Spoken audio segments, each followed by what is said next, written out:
Day to day news Bharat में मैं श्रेया शर्मा आपका स्वागत करती हूं। Day to day news Bharat आपसे वादा करता है पूरी निष्पक्षता के साथ पत्रकारिता करेंगे। हमारा कोई भी पत्रकार किसी से कोई उपहार या विज्ञापन नहीं लेगा या किसी को ब्लैकमेल नहीं करेगा। हम दबे कुचले लोगों की आवाज बनेंगे।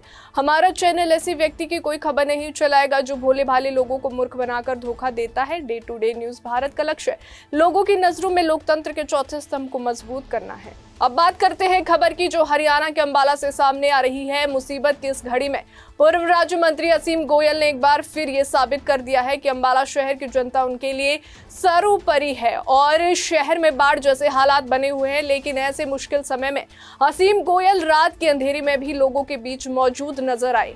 खतरे की चेतावनी के बीच उन्होंने सबसे पहले गग्गर नदी का दौरा किया और वहां की स्थिति का बारीकी से जायजा लिया। आपको बता दें कि इसके बाद वे मनमोहन नगर समेत अन्य प्रभावित इलाकों में पहुंचे और खुद मौके पर जाकर हालात का निरीक्षण किया। उन्होंने संबंधित अधिकारियों को स्पष्ट निर्देश दिए कि राहत और बचाव कार्य में किसी भी तरह की लापरवाही ना हो और शहर वासियों की सुरक्षा के लिए हर संभव कदम तुरंत उठाए जाए। करीब रात 1 बजे असीम गोयल खुद शहर वासियों के बीच पहुंचे। उन्होंने न सिर्फ लोगों का हौसला बढ़ाया बल्कि राहत कार्यों को दिशा भी दी। स्थानीय लोगों ने भी उनके इस समर्पण की सराहना की और कहा कि संकट की घड़ी में उनका यूं सामने आना वास्तव में प्रेरणादायक है। जिस प्रकार से ऊपर सीमावर्ती पहाड़ी क्षेत्रों पे लगातार भारी बरसात से और पंचकुला से भी जो सारा पानी गग्गर के अंदर आने का जो अंदेशा और जिस प्रकार से चेतावनी बार बार आ रही थी, पूरा प्रशासन आज आप देखेंगे बिल्कुल युद्ध स्तर के ऊपर एन चौकन्ना। आज भी चाहे एसडीएम साहब की बात हो, इरिगेशन के हमारे अधिकारी, पुलिस बल की बात हो, कॉरपोरेशन के अधिकारी, सारे हमारे एमसी साहिबान और हमारे जिलाध्यक्ष जी सभी साथ में आज, यानी सब पूरी टीम के नाते आज मुझे नहीं लगता कोई सोएगा। जिस प्रकार से रात आज कह रहे थे कि भाई अम्बाड़ा के लिए भारी रात हो सकती है, लेकिन मैं जहाँ तक हम दोपहर और शाम और अब रात का जो स्तर है तो देखिए चिंताजनक, तो क्योंकि जिस तरह चेतावनी थी तो चिंता होना स्वाभाविक है, लेकिन मुझे लगता है कि भगवान की दया से खतरा टल गया है। लेकिन फिर भी चौकन्ना और चौकस रहना ये फिर भी बहुत ज़्यादा ज़रूरी है।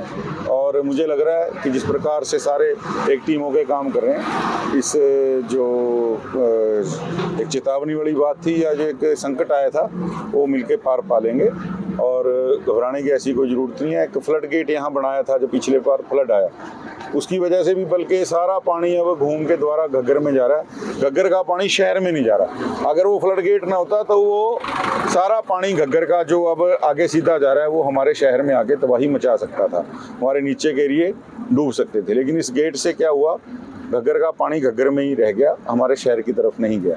तो मैं प्रशासन का भी बहुत ज़्यादा धन्यवाद करूँगा। आज जिस प्रकार से लगी नहीं रहा कि रात के 1-1:30 बजे हैं, सारे हमारे कॉरपोरेशन के अधिकारी, कर्मचारी, पुलिस के, इरिगेशन के, पब्लिक हेल्थ के और जिस प्रकार डीसी साहब और सारा प्रशासन लगातार चौकन्ना होकर एसडीएम साहब सारे, तो मैं बहुत धन्यवाद करता हूँ। और अम्बाड़ा मुझे लग रहा है कि भगवान की दया से सुरक्षित है। असीम गोयल ने भरोसा दिलाया कि प्रशासन पूरी तरह से मुस्तैद है और उम्मीद है कि सुबह तक गगन नदी का जलस्तर घटेगा जिससे हालात सामान्य हो सकेंगे। इस दौरान उन्होंने सभी पार्षदों और प्रशासन द्वारा किए जा रहे कार्यों की भी सराहना की और कहा कि मिलकर ही स्थिति से निपटा जा सकता है। अभी के लिए फिलहाल इतना ही। देश और दुनिया की ताज़ा खबरें जानने के लिए देखते रहिए day to day news Bharat और इस चैनल को लाइक और सब्सक्राइब करना ना भूलें।